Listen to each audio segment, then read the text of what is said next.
नमस्कार, स्वागत है आप सभी का लक्ष्य यूपी एग्जाम के इस प्लेटफॉर्म पर, जहां पर हम पढ़ रहे हैं Uttar Pradesh police sub inspector के लिए एक बहुत ही महत्वपूर्ण सब्जेक्ट जिसका नाम है मूल विधि।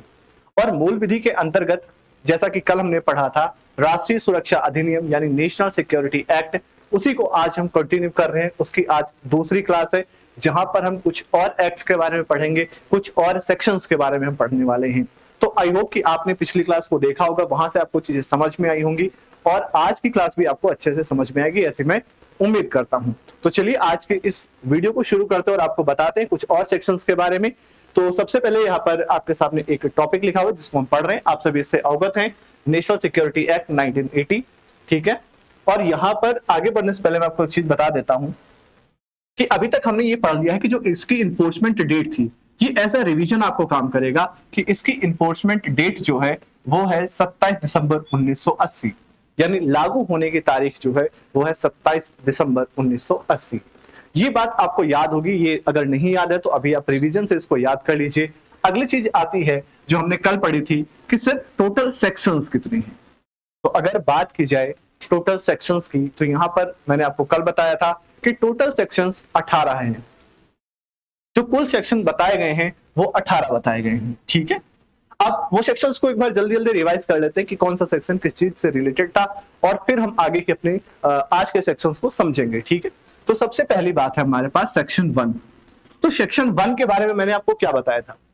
सेक्शन 1 में मैंने आपको बताया था कि बात की गई है टाइटल की, एक्सटेंट की और कमेंसमेंट की। टाइटल का मतलब नाम, टाइटल का मतलब नाम, एक्सटेंट का मतलब इसका विस्तार, और जो तीसरी चीज और इंपॉर्टेंट चीज हमारे पास है कमेंसमेंट यानी प्रवर्तन, कब से लागू किया गया।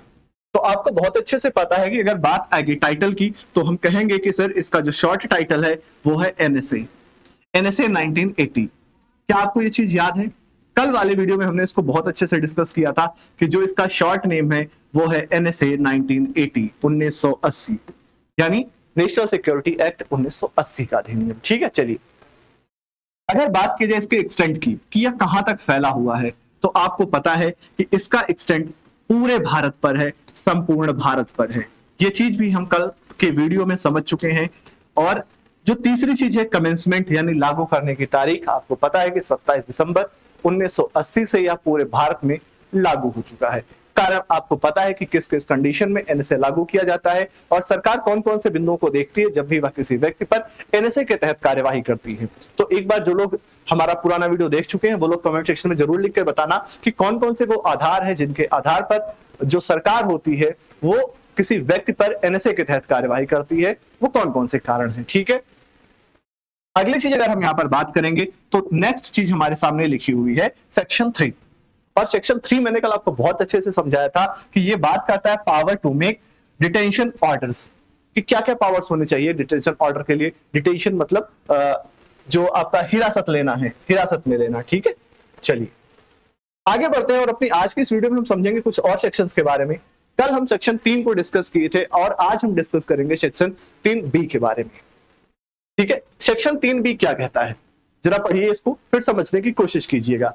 सेक्शन 3B कहता है कि किसी विदेशी, अच्छा मुझे ये बताओ, विदेशी व्यक्ति के लिए बताया गया था ना आपको, सेक्शन सेकंड में जहां पर डेफिनेशंस थी वहां पर विदेशी व्यक्ति के बारे में बात की गई थी कि वो वही विदेशी व्यक्ति होगा जो फॉरेनर्स एक्ट के तहत विदेशी है, उसी को हम विदेशी कहेंगे। ठीक है, आगे जब बढ़ेंगे आप तो लिखा है कि विदेशी को भारत में रोकने या फिर बाहर करने के लिए उसे डिटेन यानी नजरबंद या फिर हिरासत में लिया जा सकता है। अगर भारत सरकार को लगता है, जो गवर्नमेंट है उसे लगता है कि कोई व्यक्ति है जो विदेशी है लेकिन वो भारत की अखंडता को, संप्रभुता को, भारत की आंतरिक सुरक्षा को नुकसान पहुंचा सकता है, ऐसे में उसे डिटेन किया जा सकता है, यानी उसे नजरबंद या फिर हिरासत में लिया जा सकता है। तो ये कहां पर है?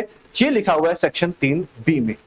यहां तक बात आपको समझ में आ गई होगी कि जो एनएसए का सेक्शन 3B है वो ये कहता है कि किसी विदेशी को भारत में रोकने या फिर बाहर करने के लिए उसे डिटेन किया जा सकता है। ठीक है, आपको ऐसे ही याद रखना है, डायरेक्ट आपके पेपर में सवाल आएगा कि एनएसए की धारा 3B क्या कहती है, या फिर ऐसे सवाल आ सकता है कि किसी विदेशी को भारत में रोकने या फिर बाहर करने के लिए जो डिटेन करने का अधिकार है वह एनएसए के कौन से सेक्शन के या फिर धारा के अंतर्गत आता है। तो आप इसका बहुत ही आसान सा जवाब देंगे क्या, कि सेक्शन 3B के तहत आता है ये। ठीक है, अगली चीज देखते हैं यहां पर सेक्शन 4।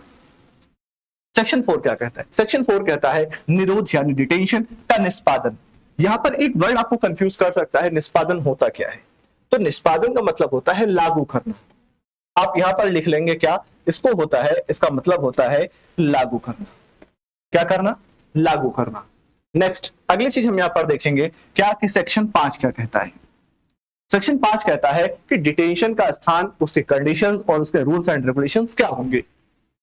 इंपॉर्टेंट है ये, आप यहां पर इसको ऐसा स्टार ऐसे बना के लिखिए इसको, ठीक है, इसको यहां पर ऐसे स्टार बना के लिखिए, ये मोस्ट इंपॉर्टेंट में आएगा कि जो डिटेंशन है उसका स्थान और उसके जो रूल्स एंड रेगुलेशंस है वो कौन डिसाइड करेगा।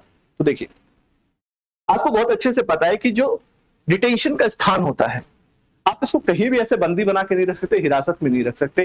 प्रॉपर्ली एक प्लेस डिस्क्राइब किया जाता है गवर्नमेंट के द्वारा, वहीं पर आप उनको नजरबंद करके रख सकते हैं, उसी जगह पर हिरासत में रख सकते हैं। दूसरी चीज इसकी कंडीशंस क्या होती है ये भी गवर्नमेंट बताती है कि कौन कौन सी कंडीशंस होनी चाहिए, और रूल्स एंड रेगुलेशंस भी गवर्नमेंट ही डिसाइड करती है। इसको जब डिटेल में आप पढ़ेंगे सेक्शन में तो सारी चीजें आपको देखने को वहां पर मिलेंगी, क्योंकि यहाँ पर हम यूपीएसआई की तैयारी कर रहे हैं। तो यूपीएसआई में आपसे डायरेक्टली फैक्ट बेस्ड क्वेश्चन आता है, पूछ लेगा कि भाई जो डिटेंशन का कंडीशन और रेगुलेशन है ये कौन सी धारा में बताया गया है। बस आपको इतना जानने की जरूरत है, इससे ज्यादा आपको जानने की नीड नहीं है। लेकिन फिर भी आप जानना चाह रहे हैं तो आप सेक्शन 5 को डिटेल में जब पढ़ेंगे तो वहां पर आपको सारी चीजें बहुत ही अच्छे तरीके से एक्सप्लेन की जाएंगी। ठीक है, चलिए बढ़ते हैं आगे और आपको नेक्स्ट चीज के बारे में बताते हैं। देखिए अब आता है सेक्शन 7। सेक्शन 7 क्या कहता है, यानी धारा 7 क्या कहती है? धारा 7 कहती है कि जो व्यक्ति फरार है, फरार व्यक्तियों के बारे में शक्तियां जो दी गई हैं पुलिस ऑफिसर्स को, वो कहां पर है? धारा 7 में देखने को मिलती है। ठीक है, इसके बाद बात आती है सेक्शन 8 की। सेक्शन 8 के अंतर्गत निरुद्ध व्यक्ति को कम से कम 10 दिनों के भीतर लिखित कारण बताना होता है। समझिएगा मेरी बात को। जैसे आप एक व्यक्ति है एक्स, एक एक्स व्यक्ति है, उसको क्या किया गया है? डिटेन कर लिया गया है। तो डिटेन तो आप ऐसे भी कर सकते हैं, उसको रीजन नहीं बताएंगे। बताया था आपको कल कि 22(3)(3)(b) के तहत ये कहा गया है कि उसके कुछ राइट्स छीन लिए जाते हैं, जैसे कि उसको गिरफ्तार क्यों किया गया है, ये जानने का अधिकार भी उसे छीन लिया जाता है, लेकिन उसे बताना भी जरूरी है। तो ये जो सेक्शन 8 है, एनएसए का सेक्शन 8 है, ये कहता है कि जिस भी व्यक्ति को हमने डिटेन किया है उसे 10 दिनों के भीतर उसका डिटेन करने का रीजन उसको बताना पड़ेगा आपको कि हमने आपको डिटेन क्यों किया था। आप तुरंत मत बताइए, लेकिन 10 दिनों के भीतर आप व्यक्ति को जरूर बताइए कि हमने आपको डिटेन क्यों किया था। ऐसा कहाँ कहा गया है?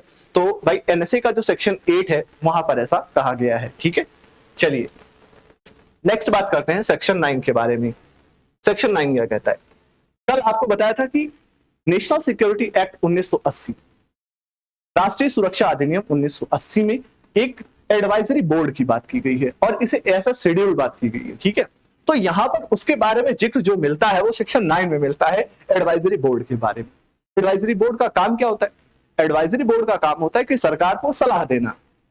सरकार को सलाह देना। क्या सिर्फ एक ही एडवाइजरी बोर्ड बनाया जा सकता है? तो राज्य सरकार, केंद्र सरकार अपने हिसाब से एडवाइजरी बोर्ड का गठन कर सकते हैं, ऐसा यहाँ पर लिखा गया है। लेकिन डायरेक्टली जो क्वेश्चन आएगा वो आपसे यही पूछा जाएगा कि जो एडवाइजरी बोर्ड है, यानी जो परामर्श परिषद है, इसका गठन कौन सी धारा में बताया गया है? तो आप बस इसका एक सिंपल सा जवाब देंगे कि सर सेक्शन 9 में इसके बारे में बातचीत की गई है। ठीक है, चलिए अगला हमारा सेक्शन है सेक्शन नंबर 10, और सेक्शन नंबर 10 कहता है कि सरकार द्वारा निरोध यानी डिटेंशन के आधारों को एडवाइजरी बोर्ड के सामने रखा जाए। समझ रहे हैं मेरी बात को? जैसे किसी व्यक्ति को आपको डिटेन करना है, ठीक है, तो डिटेन करने के क्या क्या ग्राउंड्स होने चाहिए, इन ग्राउंड्स को डिस्कस किया जाना चाहिए एडवाइजरी बोर्ड के सामने। फिर एडवाइजरी बोर्ड उस पर आपको एडवाइस देगी, फिर उसके अनुसार आप क्या करेंगे? एग्जीक्यूट करेंगे। बात समझ में आ गई? चलिए आगे बढ़ते हैं और कुछ और चीजों को समझने की कोशिश करते हैं। सेक्शन नंबर 11 क्या कहता है? सेक्शन नंबर 11 कहता है कि जो एडवाइजरी बोर्ड होगा ये काम कैसे करेगा। फिर से समझेंगे जरा कि सेक्शन 11 एडवाइजरी बोर्ड यानी जो परामर्श परिषद है, इसकी कार्यविधि के बारे में बात करता है। ठीक है, तो मैं आपको बता दूं जो एडवाइजरी बोर्ड होता है यहाँ पर कुल 3 सदस्य होते हैं, और बोर्ड के सदस्यों में मतभेद होने पर जिधर बहुमत होता है उधर के लिए डिसीजन शिफ्ट होता है। जैसे समझिए 3 लोग हैं, 3 लोग हैं यहाँ पर। अब इसमें से आपसी मतभेद है, ये भैया कह रहे हैं कि कोई भी डिसीजन सही नहीं है, लेकिन बाकी बचे हुए 2 लोग ऐसा मानते हैं कि ये डिसीजन बिल्कुल ठीक है। क्योंकि 3 में से 2 लोग इस डिसीजन को सही ठहरा रहे हैं, तो जिधर बहुमत शिफ्ट होगा उधर ही आपका जो फैसला होगा वो भी शिफ्ट हो जाएगा। तो एडवाइजरी बोर्ड की कार्यविधि ऐसे होती है, इस तरीके से काम करता है, 3 लोग होते हैं, ठीक है। अगली चीज हमारे पास है सेक्शन 13। सेक्शन 13 क्या कहता है? सेक्शन 13 कहता है कि डिटेंशन की जो अवधि होती है, जो ड्यूरेशन होती है, वो मैक्सिमम 12 मंथ्स हो सकती है और इसे बढ़ाया भी जा सकता है। कैसे बढ़ाया जा सकता है? सरकार से परमिशन लेकर के। अगर सरकार आपको परमिशन देती है डिटेंशन की अवधि को बढ़ाने के लिए, तो बिल्कुल डिटेंशन को बढ़ाया जा सकता है, ठीक है। तो आज हमने सेक्शन 13 तक खत्म किया है। इसको एक बार फिर से रिवाइज करते हैं और आपको सारे सेक्शंस एक बार फिर से जो है मैं रिकॉल करवा देता हूं। देखिए, सेक्शन 3B क्या कहता है कि विदेशी को भारत में रोकने या फिर बाहर करने के लिए डिटेन किया जा सकता है। सेक्शन 4 क्या कहता है कि डिटेंशन का एग्जीक्यूशन कैसे किया जाना चाहिए, कैसे इसको एग्जीक्यूट करेंगे, इसके बारे में बात करता है। इसके बाद सेक्शन 5 बात करता है कि डिटेंशन का स्थान, कंडीशन और रेगुलेशंस के बारे में, ठीक है। चलिए नेक्स्ट हमारे पास है सेक्शन 7।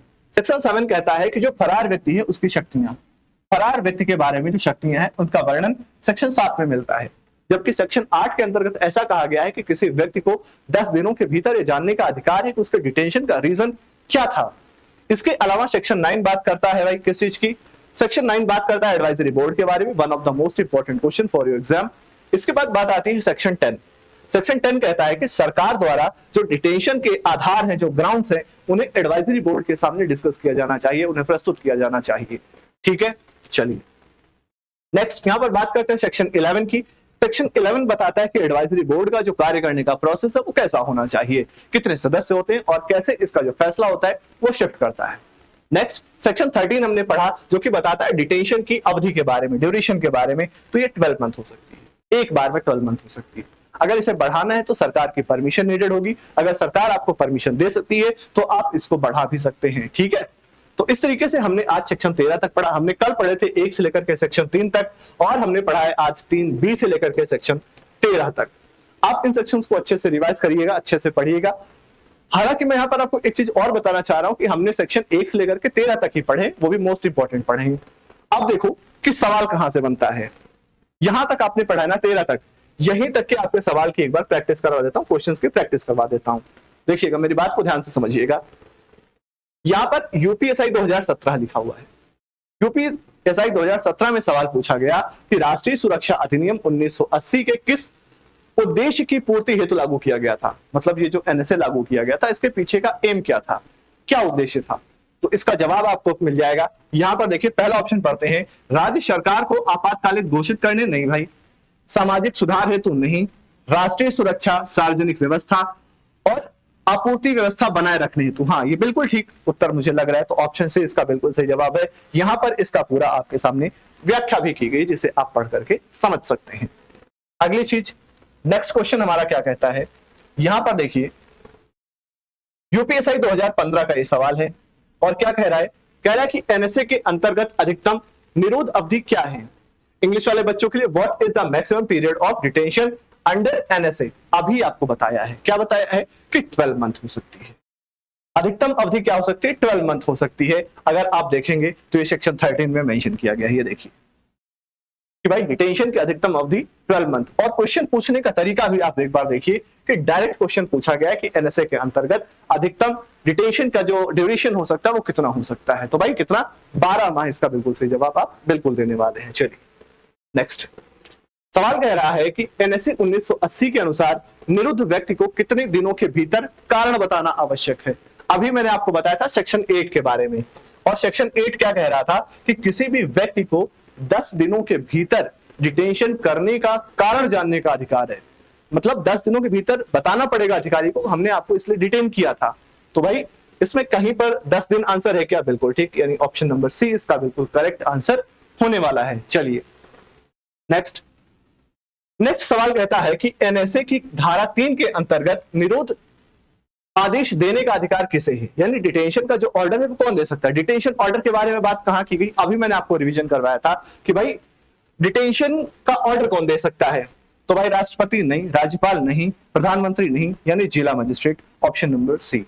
और कौन दे सकता है सर, डीएम दे सकता है, पुलिस कमिश्नर दे सकता है, या फिर एक समुचित सरकार भी इसका आदेश दे सकती है। लेकिन यहां पर क्योंकि जिला मजिस्ट्रेट का ऑप्शन था इसीलिए हम डीएम पे क्लिक कर रहे हैं, ठीक है। नेक्स्ट सवाल कहता है कि एनएसए के तहत सलाहकार बोर्ड का गठन कौन करता है। यह सवाल थोड़ा सा हटके है, आपके लिए जानना भी जरूरी है। क्या कहता है, कि who constitutes the advisory board under NSA. तो यहां पर आप देखेंगे आपको एक ऑप्शन मिल रहा है राज्य सरकार, बिल्कुल। उच्च न्यायालय के मुख्य न्यायाधीश की सलाह पर इसका गठन करती है। ये आप यहां पर पढ़ने वाले थे। मैं आपको बता देता हूं एक बार पीछे ला करके, ये सेक्शन 9 में एडवाइजरी बोर्ड के बारे में जब आप पढ़ रहे थे तो यहां पर आपको बताया जाएगा कि जो हाईकोर्ट के जज होते हैं उनकी सलाह पर आप जो है इसका गठन करते हैं, ठीक है। और कौन करेगा? राज्य सरकार करेगा। इस तरीके से सवाल आपके पेपर में आते हैं जो डायरेक्टली फैक्चुअल होते हैं, डायरेक्टली धाराओं से रिलेटेड होते हैं। आई होप कि आपको सेक्शन 13 तक ये चीजें समझ में आई होंगी। अगर आपको समझ में आई हैं तो एक बार लाइक का बटन मुझे वीडियो में दबा करके बता देना, कमेंट करके बता देना कि भाई ये वीडियो आपको कैसा लगा। अगर वीडियो पसंद आ रहा है तो आप वीडियो को लाइक कर दीजिएगा। हम मिलेंगे अपने नेक्स्ट वीडियो में जहां पर हम आगे की धाराओं के बारे में पढ़ेंगे, आगे के सेक्शंस के बारे में रीड करेंगे। हम मिलेंगे आपसे कल की वीडियो में, तब तक के लिए आप अपना ख्याल रखिए, सुरक्षित रहिए। जय हिंद, जय भारत।